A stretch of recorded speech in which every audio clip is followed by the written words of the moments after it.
Ricky Carmichael would hope to clinch the title this weekend, making for his 6th AMA 250 Outdoor National title. Kevin Windham, for the last 8 races in a row, has got a 2nd place finish overall. If he wants to wrap this up this weekend, Kevin is going to have to get a 5th place in this moto. Not looking very optimistic. It could happen next weekend, but it still is possible that he could get this title here this weekend. And there's a good chance of that happening as we take a look at the Honda starting grid. What Aaron was talking about, though, not 8 overalls, but 8 motos. He's finished 2nd in a row. Pretty good, but not good enough if you're going to beat Ricky Carmichael. Well, you know, if everything goes smooth, I don't see any reason why Kevin could be 2nd or 3rd in this moto. You got to remember James is here. You never know, but it would take something really nasty to happen to Kevin. You know, I mean, something can always happen to the bike in the first turn. Gets through there clean, he's fine. Moto number 2. Look at this fresh start. I mean, just throughout. This is Look at Stewart. crazy. Look at Stewart. With a whole shot on the cans, 250 on the inside. Will somebody get a good drive on the outside? I don't believe what I just saw. How deep that start was plowed, and James on a 2-stroke pulls the whole shot ahead of all those 450s. That's just desire and sheer want to. He needed that whole shot, and he willed himself into that. He doesn't have the bike for it, but he had the desire. I don't know. Now I'm kind of lost because all the times we talk about he needs to be on a 450 to compete, he just proved it right there in a perfect straight-up drag race. Well, it doesn't work everywhere, Robbie, but you know, for one straight, if you nail that reaction time and deliver the power perfectly, it's a little bit easier, a little bit more tame, you know, riding that 250 than it is to try to deliver that power from a dead standstill on a 450. You know, you get either a lot of wheel spin or a wheelie. And James, he did it perfect. Right? He's got pressure. Yeah, Ricky Carmichael just behind the number 4. We'll see how long he stays that way. You see both riders popping up a little bit. What does Carmichael do? Does he wait and watch Bubba and see the lines, or is Bubba just faster right now than Ricky? I don't know that he's faster than Ricky. Ricky's still right there. I think Ricky just probably going, hey, this is pretty fun. You know, ride behind James and take some different lines, keep from getting roosted. He's probably a little leery of riding close to him, though, after what happened last time. So I think, you know, he'll just watch him for a bit, see what's going on, and if he's not riding really fast and holding his own, Ricky will find a way around. He doesn't hesitate. He'll try to make that move. Yeah, Ricky pops out of that rut, sets himself up very inside there, but taking multiple lines, you said a little leery. Yeah, you can be leery, but in Carmichael's mind, now what do? Do you just say, well, that was a fluke. Bubba learned his lesson. He's not going to do that again. But still, you have to think, I'm going to pass him. He's going to probably charge pretty hard. Yeah, I think Ricky, you could probably see himself a little bit in James. And, whoa! Unbelievable. Just tucks that triple right in front of him. There's only a few people who have done that this weekend, and that's Ricky, Kevin, and James.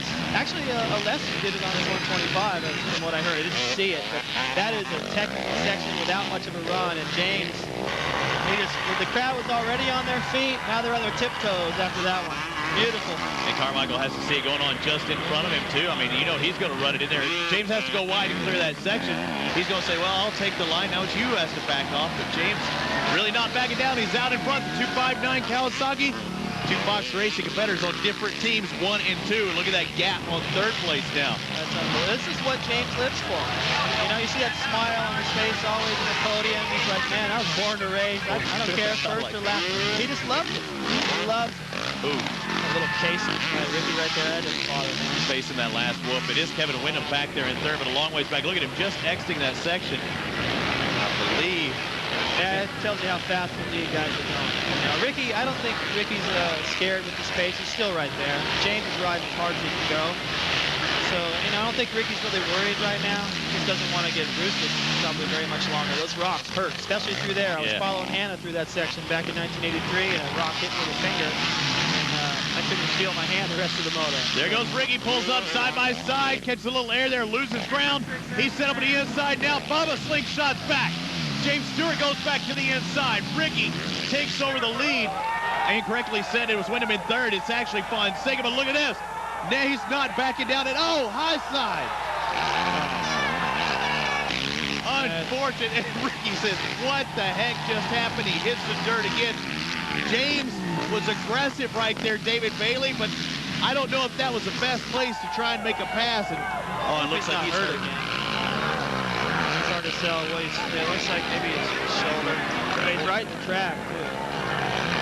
Yeah, having a I love to see his desire to try to race, you know? No, he could have got a frog there. We don't want to guess on what it may be. He's definitely holding that right shoulder, but there was a good move to come down the outside and try to take another look. Well, here's the first pass. All Ricky has to do is get close enough to James coming out of a corner up a hill like this and just use his power to get by. And that was smart right there. Had the inside into the next corner. This crossed over lines. Ricky saw that the lap before, and James has a good idea here, kind of like we saw Byrne do in the first moto, but Ricky's too good for that. And then James coming down the downhill on the outside, come in a lot faster and use some wood chips kind of as a cushion. Boy, it was soft, though. Comes down really fast, but the problem is Ricky goes down fast enough to keep that inside line, so James got to get on the brakes really hard. Look at that front end is tough. As soon as you get out of the wood chip, you hit that base underneath. It's rocky and wet and slippery. And nowhere for that front tire to go either, David. He found out the hard way. It's okay. That's good to see. That's a good thing to say. Stick with us. Hopefully we can find out more on Bubba's condition. Bias Lonesome in the lead position here at Broome-Tioga. Binghamton, New York, the number 4, looking good, but he had some pressure from James Stewart. But look at how mushy this outside is. There was nowhere for that front tire to go, David. Well, he was going for the same line. Ricky was already there, and he just tried to get on the brakes and check up. It was too late. You know, the front end skidded into a bump and high-sided the other way. And, you know, you can't fault the kid for trying. I don't know if that was I think halfway down that hill, he probably should have laid up a little bit. And, you know, knowing that now, I'm sure he would have done it different. But, you know, Ricky's just holding up his hand like, hey, I want to race with the guy. Just keep falling down. Two veterans going at it again. The number 16 of John Dow, that Pirelli Parts Unlimited Suzuki. Ryan Hughes on that Team ECC Suzuki. They've had a race or two throughout the years, and it's good to see them back going at it again. And Rhino looks very aggressive. We saw what happened to him earlier, and David, you talked to him just a moment ago. It was a problem with the goggles. He got hit on the roll-off system, and it busted it. So all the film in there that they pull across. He was trying to stick a wheel in. All that film was hanging back, and he got stuck in the rear wheel, and it yanked the lens out of his goggles. Oh, I mean, who else could that happen to? Ryan. You know? So he was pretty frustrated, and here it looks like he's redeeming himself a little bit in the second moto. He's got a shot to get up in there and put together a solid moto. And that's all he really cares about. I don't think he cares about the overall or any of that. Just a good ride. He's got a good one going right now. And he's got a fighter right next to him. And John Dow, the number 16, also Nick Way, back, healthy, riding strong again. And those are 3 guys I wouldn't want to be right around. And none of those guys will back down, especially Rhino and Dowdy. But you're talking about Nick Way looking for some redemption, too. He's been a privateer this year. A lot of people thought he should have a factory ride. He just needs a start, David Bailey. And right now he's inside, you know, the top 10 looking for more. Let's go down to Miss Erin Bates. What do you got for us, Erin? Jeremy, it seemed like you guys were trying to take the same line there. Were you able to talk to Bubba before he got up and going again? I just got the wind knocked out of him and hurt his shoulder a little bit, but he'll be all right. He's back out there right now. It just took a little bit to get back going, but a couple fenders missing, but he won't give up. Good to see him up and going again. Yeah, thanks. That's a disappointed guy right there. I mean, he really likes James. They have a good relationship, and you know, I was talking to Jeremy yesterday, and he was like, I'm like, man, it's a bummer being at the races with James not there. He's like, yeah, tell me about it, you know. So it was exciting for a minute, you know. He goes for it, including jumping that on the first lap right in front of Carmichael, but you know, unfortunately it was short-lived. I still guarantee you that all these people that were here this weekend, they're going to be talking about Stewart on the way home just as much as they talk about Ricky, which is unfortunate for Ricky, but James is so damn exciting. We can't help it. And the smile. I mean, you see a bunch of teeth every time you see him on the podium. I mean, bling, bling. Yeah, I don't know if he's going to be smiling as much this time, but maybe he might just shrug his shoulders and go, oh, well, man, I tried. Yeah, and we saw it a lot out of Pastrana. He'd crash, pop up, go, hey, you know, I had fun out there. At this point, really, he's got nothing to lose but just to go for wins. You know, he's not trying to protect the points thing or finish in a certain position in the championship. It's all about winning races at this point. So I understand where all that effort and chances are coming from. What about Nick Way? You see him trying to get by John Dow. Down in 6th, Way in 7th. He sets him up here. Way didn't score any points at the first 2 Nationals of the year, and he moves into 6th spot. It looks like he gets by Dowdy, or does he? I mean, he scored no points, and right now he sits in 9th place. I mean, Way, throwing those 2 races, a couple of good starts. I mean, he's up there probably with Fonseca right around that 3rd, 4th spot. Yeah, I think so, too.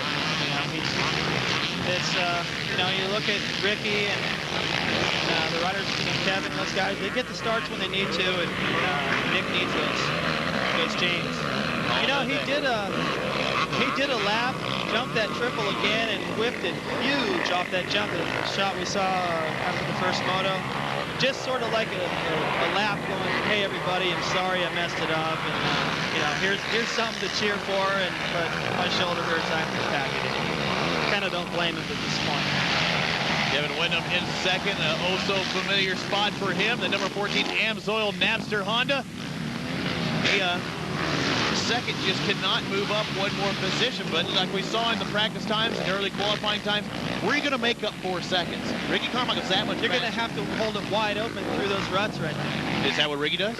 Is that, yeah, you think that's how he makes Ricky up goes that through that section faster. You know, he's just a little bit faster everywhere. When I'm watching Kevin, don't get me wrong, I love watching Kevin ride. It's smooth. Yeah, it's poetry. But it looks like he's riding good, but it doesn't look like he's riding fast. When he hits a berm, he gets on the power nice and easy, and when Ricky hits a berm, it's clutch and power. It looks like he's, you know, just falling down in the first turn. He's coming from last, he's a little bit desperate. You know, that's the way he attacks the racetrack, and when you have that much difference, you know, that's 2 seconds a lap or more. You're looking at Ernesto Fonseca, currently sits in third, and he may stay that way for the overall. Gets out for Ricky Carmichael. Number 4 is going for 25 overall 250 motocross victories in a row. I'm going to look at it a different way. He's going for, he's 1/4 there at 100 victories in a row, David Bailey. That's the pace he's on right now. He'll have 100. You know, Ricky's, let me just start this by saying, Ricky's doing his job. He's not doing anything wrong. Okay? I mean, you can't blame the guy for trying to win races and all that, but I'm over it, okay? As soon as James went down, I just kind of wanted to leave, Bobby. I was like, I don't want to leave you here by yourself. And the fans are the same way. It's still fun to watch Ricky race. I mean, I got to see Michael Jordan play basketball 5 times. I don't remember if they won all those games. I don't think they did. It didn't matter. I got to see Michael play. That's what it's like when you get to see James ride, or Kevin on a big day, or Ricky pretty much every week. But still, you know, the racing is what makes the sport. There isn't any. And it's just a shame. He wants competition, but me as a fan, when I see him go out there and give it 2 good laps, it is that much faster. That makes my day. I could not imagine somebody going that fast over that terrain, because us mere mortals, I mean, you were the king, but us mere mortals could never fathom going that fast as he does. Well, if you've ever been in the passenger side of the car when somebody's driving really fast, and you're like, whoa, whoa, whoa, whoa. If they could somehow put you on this bike with Ricky and have him do that lap, I wouldn't do it. Oh man, he needs some toilet paper. Yes, it's not happening. It's amazing, you know. He's trying to just, you know, acknowledge the fans and put on a show, but you know, it's kind of late. You know, I mean, they really want to see a battle, and like I said, he's not doing anything wrong. He's just doing his job. He's just that good, and with the money these guys get paid these days. Now I'm hearing that Kevin signed another contract, and it's for a lot more. A lot. So why should he go wide open through those ruts if he's getting paid that much? I think, you know, in some cases, the money that's coming to the sport, as it should, in some cases it's making the guys that don't want to take the chances Ricky's taking go, well, you know what, I'm already making a lot of money. Why should I do all this stuff? He even jumps this triple that no one was doing except for James. But it'll happen, though, Dave. Somebody will step up. We've seen James Stewart not back down. Kevin, if he gets in that mode and he gets right in his head and he thinks he can win each time he goes out there, Kevin can give him a run for his money. We've seen it in Supercross, but I think the only guy, Robbie, that can really affect Ricky and take him out of his game is James. And after that, it's just going to be Ricky going, I've done enough. It'd be like Lance, 7 tours is enough. Enough is enough. Ricky Carmichael wins again, 25 overalls. Look at that. Today's results, no question. Ricky comes down from there. Look at the laps led. There's only 2 guys down in Fonseca with that 4 guys, the majority. And look at Ricky Carmichael. That is an unbelievable percentage. It's not healthy for the outdoor nationals, but you know, like I said, you can't fault Ricky for going out there and doing his job. I just wish somebody else would step it up. And you know, we just need James to grow up another season and have a little bit more experience and pick his moments a little bit better. Here it is again. History's being made. Kind of, you know, he had to square that berm a little bit. Ricky countered it perfect and just crossed over his rear tire with momentum to make the pass. And here they go for the drag race down the hill. You don't want to be in the passenger side for the speed they're attacking this hill through all these ruts. Ricky has the best line. James is trying to do something, going, well, it's too late. Gets on the front brake and tucks. And that was the end of it. The Honda highlight was a low light for James Stewart. The Suzuki results. Carmichael Wyndham Fonseca does finish in third spot and Ryan for this Hughes, he's doing this for the heck of it on a bike he's never ridden with pump gas and finishes fifth. Down to the podium. Well, a weekend off coming up and only 4 more motos till we wrap this season up. Kevin, what else can be done to give you that much extra? I don't know. I've been searching, you know, and I kind of don't have the answer right now, but I can't hang my head. You know, second's really good. And, you know, I'm happy to be here. As we take a look at the overall results, Ernesto Fonseca 8-3 for third overall. That's very important because David Villeman, if he would have passed Berner, he would have moved up, but it looks like we may have a tie for third overall in the championship. And we've only got 2 races left right now. You put yourself in third place overall ahead of Villeman. What does that mean to you, and how important is it to you hold on to that position? Yeah, we're tied for points, and you know, David's a great rider. I'm going to have to work hard to beat him, you know, the next 2 races, and it's going to be a tough battle to the end. Another mention was Robbie Raynard in there. Great finish by the privateer. Yeah, I believe top privateer. And, he did that with Armstrong. The best I can tell. And that's amazing. You know, I wish he'd have been riding this class all year long. Let's go down to Ricky.